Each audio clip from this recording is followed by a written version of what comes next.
Hello and welcome to Restoring Our American Republic. I'm Chuck Benoit with The Nature of Things, where we are realigning God, government, and natural law so that we might restore our American Republic. Please follow us on Facebook at Restoring Our American Republic. Check us out on YouTube at Restoring Our American Republic. And if you'd like to take part in our narrative, simply post your comments and we'll be happy to address them when relevant to our discussion. You can help us by be a voice here locally by liking and sharing our program. And remember, if you are unwilling to govern yourself, you will be governed by tyrants. You know, I'm hearing the phrase three co-equal branches of government a lot lately, and from members of Congress as well as the news media. Here's a news flash. We do not have three co-equal branches of government. The U.S. Constitution clearly delineates the responsibilities and authorities of each of the three branches and places them in our Constitution in the order of more authority to least authority. For instance, Article 1, which speaks of the legislative branch, in my pocket Constitution takes 8 full pages to delineate its authority. Now, Article 2, which deals with the executive branch, takes a mere 3 pages to do the same thing. And then finally, Article 3, dealing with the judicial branch, is complete in 1 1/4 pages. Now, I'd probably bore you all discussing the actual content of these articles, and you can read them for yourself in less than 10 minutes. My point is that Congress is very good at using their authority when they want to wield it, and quite ready to yield that authority to the judicial branch when convenient. And while we're here, we might discuss executive orders. They are not mentioned at all in our Constitution except for Article 2, Section 3. And that reads, he, the president, shall take care that the laws be faithfully executed. What laws must he faithfully execute? The laws passed by Congress. An executive order that alters law or our Constitution would be illegal, null, and void. It is the responsibility of the legislator to do something about that, not the judiciary. And finally, another misconception that's bandied about regularly is that Supreme Court justices are appointed for life. That is not true. Article 3, Section 1 states that the judges of both the Supreme Court and inferior courts shall hold their office during good behavior. So when any of these judges, when any of them overstep their bounds and usurp the authority, in particular of the president, they've committed an impeachable offense and ought to be dealt with in the severity that usurpation demands. So I'd like you to think about that, and while you're doing that, I'd like to welcome our guest today, running in the 26th primary for CD-6, Aaron Baker. Aaron, how are you doing this morning? Very good. Thank you for having me, Chuck. Super, super. Well, before we get too far, we can bring Mike Levine in. Good morning, Mike. Morning, gentlemen. Morning, Mike. Good, good. Everybody's happy. I'm glad to hear that. Okay, so Aaron, on your palm card, the first bullet right at the top of your palm card, right underneath this really interesting picture of you with is that an AR-15 or something? What is that's that? That's a HOWA, H-O-W-A, okay. HOWA 1500. My brother's actually a federal firearms dealer, so I spend a lot of time on the range with him and target practicing. So yes, back to your point on unborn life. So during the last election, I was very happy to meet up with Father Frank Pavone over in Cocoa Beach and work with him on protecting unborn life. And I believe that's one of the most important things that we have to protect in the state of Florida and nationally is protecting unborn life. Super. Now, where does, so obviously you're speaking with clergy, but for yourself, where does that interest begin? Why is that an important bit of legislation to you? So for me, it's a very personal story. I'm a Florida baby. So back in the day when the teenager got pregnant, the grandparents or the parents at that time would send the daughter to wherever the grandparents lived, and that's where she would have the child, and then go back to life thereafter. So when my mother was pregnant, I was sent to she was sent to Florida, where my grandparents lived in Lake Wales, and my great grandparents, well, at that time my grandparents didn't live in Lake Wales; they lived in Kentucky. But my great grandparents lived in Winter Haven, close to Cypress Gardens. So mother sent to Florida to have the baby, and that was me. Fast forward to today's society where you could simply just take a pill and, the parents might not even know the daughter's pregnant. So that's something that really, really sticks with me. And then it wasn't until about 6 years ago that I found out that my mother had actually had a child before I was born, and exact same thing, with the exception of my half brother David was put up for adoption. So he's also what I call a Florida baby, and she had him when she was 16. So back to protecting unborn life, it's a story that's very personal to me because in today's society, my half brother might not be here, and I might not be here. So we have to do everything that we can to protect unborn life in Florida and nationally. Chuck. Sure, great, thank you. Just moving on to some other topics on your card, you have respect and collaborate with state leaders. Now that's a very interesting perspective, and maybe you could elaborate on that for a little while. So during the first 4 or 5 months of this year, up until just a little while ago, you could really see, especially in the state legislature, the amount of, or the lack of respect between our state legislator and our governor. I mean, complete opposite sides of the fence, trying to undermine some of the governor's work on immigration, it just completely boggled my mind. And then you get to the federal level of that, where you have your elected representative is supposed to be the one that has your back, the one that knows what's going on in the district, the one that talks to all the county commissioners, everyone in every single county, and promotes the values and the concerns of that congressional district. And here in the 6th congressional district, we have a huge area. It includes 2 full counties and then parts of 4 other counties, so 6 counties total. So you really have to know the area. I was born in Lakeland. I grew up on the beaches of Daytona, Cocoa Beach.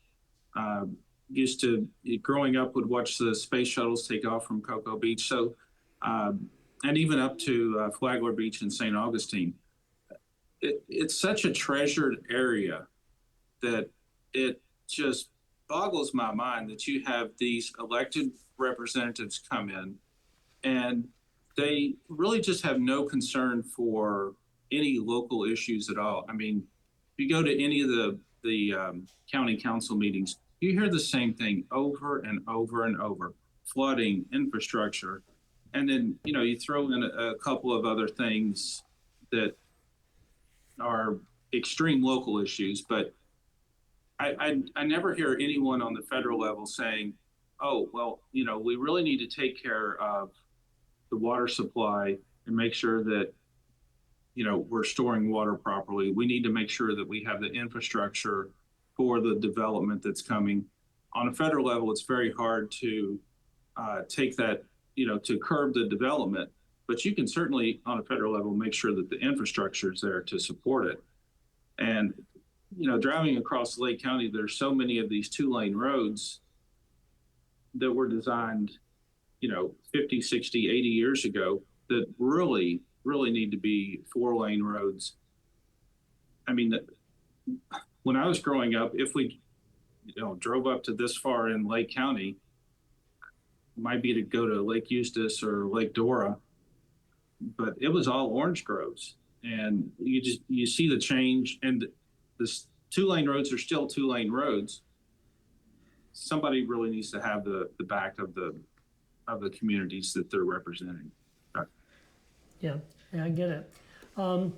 We are definitely seeing a lot of growth in this area. In the short time I've been where I am now in Lower Lake County, I would leave this area and have nothing but trees on both sides of me for 5 miles, and now there's just development after development going up. The good news is I'm at least on 27 where we have a few lanes of traffic, but I'm stopping a whole lot more often than I used to. That's for sure. That's for sure. Another thing that you have on your list here is to promote attainable housing. Now, how do you see that? How do you see solutions to that problem? It seems like it's an awfully big problem. So right here, my office is on US 19, right here in Eustis. There's a little community where they built small houses basically in the middle of the road here. And then I've spent quite a bit of time up in St. Johns County. There's a little community right off of 206 where a builder went in, not a large, builder, but a local builder went in and used reasonable sized plots of land where you have a little front yard, decent sized backyard, almost no side yard, but built all of these houses that were priced between $160,000 and $200,000. So if we can promote housing and make it easy for local builders to build houses that are in that price range, then you can have you can really promote the single family home dream again, because that's really what we need to get back to. If you have home ownership, then you have a sense of community, you have values that align with the community. And if you're just paying rent somewhere, then you don't care as much about what's going on in the community. But if you own your home and you have a tie to the community, then in the end, it's going to benefit all of us. So that's something that attainable housing. Yeah. So Mike, you've got some thoughts on that. I didn't know if you wanted to jump in and have any comment regarding affordable housing and whether or not we need lower cost housing or other issues. What are your thoughts there, Mike? It's very interesting, gentlemen, to get in, because this is the situation. And I fully respect everything that Aaron said, and I agree with that. But the problem is that everyone involved in the housing conversation is incentivized to increase the price of housing.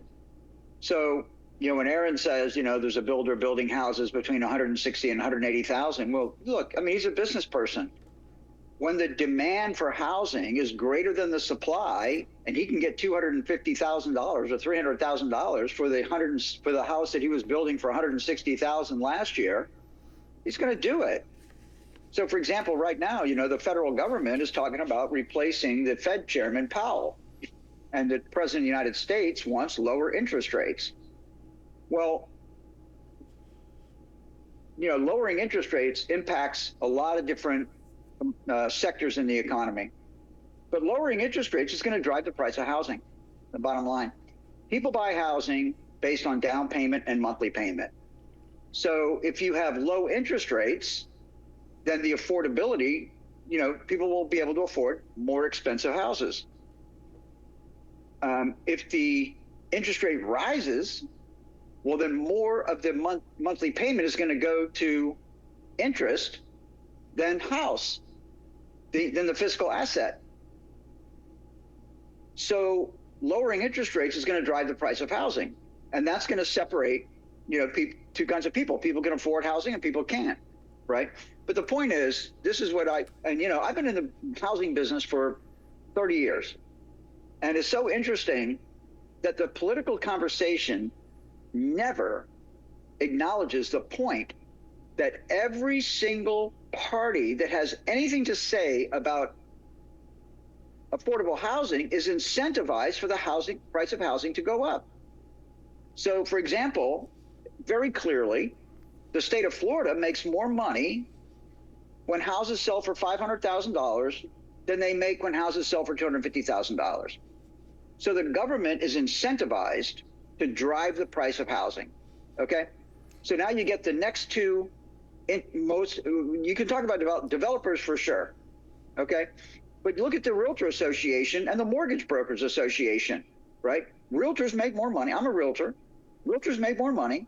Commission income is higher when houses sell for more money. Okay, mortgage brokers underwrite higher valued mortgages, bigger mortgages, when housing prices are higher, and they get paid based on the mortgage amount. And then, of course, just wrapping back to the state gets paid documentary stamps on the deed and tangible tax on the mortgage and doc stamps on the mortgage. So the higher the mortgage, the more money the state makes. The higher the price of the house, the more money the state makes. And of course, developers, that goes back to the cost of a parcel of land, a lot, et cetera. Right. So show me, and then you get into the multifamily piece of it. We can discuss if you want to, but just show me the person who is neutral or benefits from affordable housing. And the answer is nobody. Yeah. So so the answer to that, Mike, I guess what you're saying is we're all greedy, including the government. But Aaron, if you don't have any thoughts on how that might be addressed, it might be at least something to consider as you move through it, because the reality is, even the homeowner benefits when his house value goes up. Thank you. So what are your thoughts there? Yeah, I think that there are almost two separate issues that we're discussing: attainable housing versus affordable housing. Because if you get into affordable housing, then you get into a lot of the government programs, which I think should be. I think the Department of Housing and Urban Development should almost not exist, and all those properties should be transferred for individual ownership. But that whole different discussion there. Attainable housing, I still believe, and I understand the price of the property that you're building on. You still have to give people a chance to attain housing. You have to give that starter couple that's making $50,000 a year an opportunity for home ownership at some point. I think it's the government's responsibility to do anything in its power to promote attainable housing. Is it easy? It's there's nothing here that's easy. I mean, there's some things here that are easy, but for a lot of the time, I still believe it's something that we can work on and we can make progress toward. Chuck. Sure, absolutely. And another bullet point you have on your palm card is the whole idea of maintaining our frontal position on illegal immigration. And I would think that as we get the illegal immigration situation under control here in Florida, that could also affect housing. Wouldn't you agree with that, or no? Well, of course, because if you have more housing available for less illegals, then you're going to have a larger supply of housing. I think any realtor, and Mike can comment on that, can tell you, more supply is a good thing. It's going to make the prices somewhat a little bit more competitive there. However, I think the bill that just passed, the One Big Beautiful Bill, does have a lot of the 287G funding that I would like to see in there. And you can see what the state of Florida has been the #1 advocate out of every state in the country for promoting President Trump's immigration policy. If every state were as great as the great state of Florida, uh, you know, we would all be we'd all be pretty good off, pretty well off. So, There you um, go. Yep. yeah, Super. absolutely. Now, the concern here in Florida, along with housing, is, well, we need people to pick our crops. We need people making our beds in the hotels, and we need people serving us food and cleaning up in these restaurants. Do you see issues there with cleaning up immigration, benefiting in one sense and not so much in another? Well, everyone told Governor DeSantis when he wanted to start the immigration crackdown, oh, this is going to be the end of Florida. You're not going to have anybody in all these hotels. You're not going to have anybody to pick the crops. And as we can see in Florida, that's simply not true. There are going to be very select areas of, places in California where you have 300 illegals growing all the pot in, one farm there. So it, very, very misleading, a lobbyist Democratic talking point of, the world's going to end if the Republicans take all the illegals away. It's never happened yet, and the world is not going to come to an end. We will still continue revolving every single day, and it's, just nonsense. It's a Democrat talking point that they need to really come up with some new talking points, Chuck. There you go. There you go.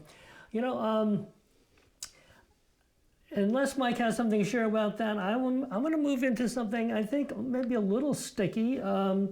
Campaign finance laws. They're kind of stacked against the grassroots candidates, the guy that's trying to break in.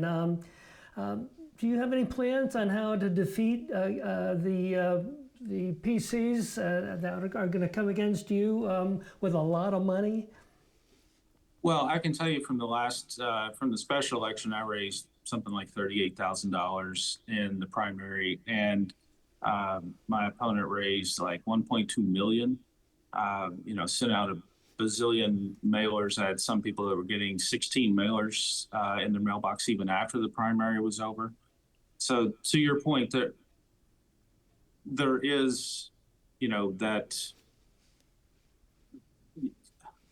you just know that they're going to throw so much money at keeping any special interest in office forever, that anything that a grassroots candidate wants to do, they just kind of poo-poo you and push you by the wayside and, hope that you go away and go back to your normal job and, accept the fact that government isn't going to change. But that doesn't mean that we can't give up. I have talked to a lot of different individual donors. Hopefully, I think that if I can raise anywhere close to $1 million, we're going to have a really, really super good chance. But to your point, it takes all of us in the community donating and volunteering together. And anyone that wants to volunteer, go to my website. All of my contact information is right there, phone number. You can call me, you can text, you can email. A lot of these events that we go to, right now I'm collecting signatures, candidate petition signatures. So I do need volunteers to help. And last Thursday I was in Flagler County. I had one volunteer with me that, was there at the same time. I spoke briefly, and, she went around and with clipboard. So it can be done, but it means that we have to work 10 times harder when everybody else, all of the establishment candidates are out, hosting $500 dinner, plate fundraisers. We're trying to skimp and save and trying to have a barbecue in the parking lot of the local VFW. However, I believe that you connect with so many more people. At some point, we are going to educate the population enough to make them understand that they have to go vote in the primary, that a lot of these races in these heavily leaning districts, one way or the other, are decided in the primary. So we have to educate the primary voter. And I'm going to be out there every single day. I'm going to be in the villages this evening at the Reclaim campaign. Whereabouts in the villages? At the Reclaim campaign. So it's actually Sumter County, but the villages meet in Sumter Lake and Marion County. So there's a lot of overlap because the 6th congressional district is part of Lake County and part of Marion County that covers the villages. So this meeting happens to be right across the line in Sumter County. But we all the grassroots organizations try to work together. There you go. Sorry. Well, one of the other issues, and possibly the last one for today, I'm going to leave you and Mike on the screen for this one here. Preserving property rights. What does that mean to you? And I'm going to leave you on the screen there with him, Mike. Okay. So, Mike, you want to go ahead? No, I want you to start. You're the candidate. Okay. So preserving property rights. So every single person, if you know your constitutional rights, every single person needs to understand the rights that you have to protect your property and to protect yourself, as well as the laws that are coming in on the state and federal level that try to take those rights away. Let me give you, and this is more personal property than real property.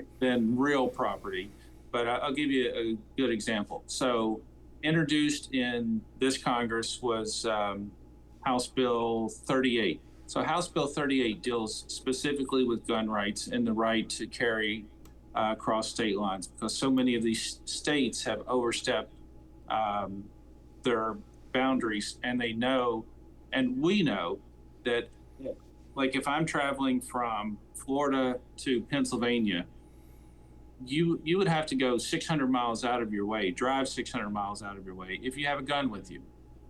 So, and you're simply going hunting. Those are things that don't make sense. So that's on the personal property side. On the tangible property side, one of the big things that Florida's trying to do is trying to eliminate property taxes. I don't think that we're actually going to end up eliminating property taxes, but I think that we can get the homestead exemption high enough to really subdue the effect of some of the property taxes. One of the things that that I'm aware of, specifically in the 6th congressional district, because it is an older district, and we do cover part of the villages and go over to Daytona Beach and all the way up to St. Augustine. So the average age is about 50 years old in this district. So, and I'll be 45 this year. So kind of right in the mix there. The poverty rate in this district is about 12.5%. So that means that 1 out of 8 of our residents are living below that poverty level. That's that's really troubling. And then with an older demographic, why is that? So a lot of it is because of Social Security increases, Medicare increases over the years. And so there are a lot of things that could be addressed on a federal level if we had a representative that really paid attention to the needs of this district. A lot of things we can do on property rights, a lot of things we can do on personal rights, and a lot of things that we can do to protect the actual constituents of this area. Well, the interesting part of that, Aaron, is that unfortunately, politics is a sport now. Okay? It has nothing to do with the well-being of our constituents. And, I'm going to give the locals a pass. I believe that, a lot of city council people, a lot of school board members, a lot of county commissioners do care about the quality of life of their constituents. But I would suggest to you, and don't take my word for it, just look at the laws that are being passed into law in the state. The laws being passed Florida are bad for median household income families, period. We didn't really get into the whole land use component. And I would suggest to you that if you want to understand it, you can't just talk about individuals' right to do whatever they want to with their property. You've got to look at the entire bundle of rights, and you've got to look at the concept of first in time, first in right. So the idea that a farmer who has 1,000 acres zoned agricultural can just build whatever they want. They just walk into the county commission office and say, I want to change my land use from agricultural to high density multifamily, and destroy the quality of life for everybody who lives around my acreage. That's just not the way it's done. And farmers need to understand that. I love farmers. I want to fight for the farmers, but I want to fight for the farmer who wants to farm. I don't want to fight for the farmer who wants to be a developer. Okay? And I'm a realtor. I'm like those other people who financially benefit from higher housing prices and higher values, higher commercial property values, residential property values. I financially benefit from that. But we have to have a moral compass that says I'm not going to financially benefit at the expense of my neighbor. And in Florida and the United States, our leadership doesn't embrace that value proposition. Our state legislature and our executive branch in Florida and the federal government, they are enthusiastic about profiting at the expense of their neighbors. And that is a moral and cultural problem that will defeat this country that is antithetical to the values created in the Declaration of Independence and the Constitution of this country. So Megyn Kelly was at the Turning Point Student Action Summit over the weekend and her comment was, it's a time for choosing. And that's where we are. There we go. Sounds like a good place to stop. We're kind of a little over time. Yeah, I hope, Aaron, I know Mike's got a lot more to say about those kinds of things than I do, and I'm sure you were listening. And probably that's a very important part of what we're hoping our legislators do, is to kind of listen to us a little bit too. So if you don't mind, do you have any final comments to make before we sign off? Well, the most important thing is I simply want representation that cares about the people. We have seen over and over and over throughout the last 20 years, especially, so many stock trades in Congress. And it seems like it's a one-way ticket from wherever your district is, and you don't even have to live in your district, which our representative doesn't, lives 100 miles away in Melbourne Beach. Great representation there.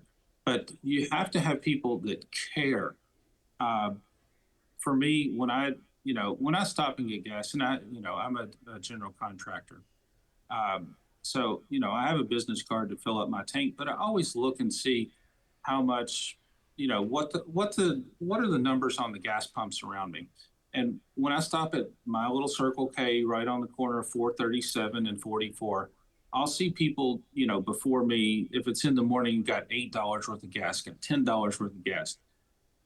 We need representation that understands that people are still struggling, and we have to be there to support the people. We have to be there to fight for the constituents that the congressional representative is elected to represent. So much money in politics, we have to get back to a point of morality in this country. I don't know if it's possible, but I tell you what, I will not give up trying, because I do believe this country is worth saving. Glad to hear that. Mike, do you have any final remarks to make? Pretty aligned with Mr. Baker's ideology. Super. I'll leave it at that. Very, very glad to hear that. So with that in mind, I just want to remind everyone that Aaron's Our website is Aaron, AARON, the number 4, FL, the number 6.com. Aaron4FL6.com. So, and another little reminder, voting in the primary is essential to self-government. And as I suggested earlier, if you're unwilling to govern yourselves, you will be governed by tyrants. Thanks again for tuning in to our twice weekly live stream. See you next time. And meanwhile, God bless you, God bless President Donald J. Trump, and God bless America.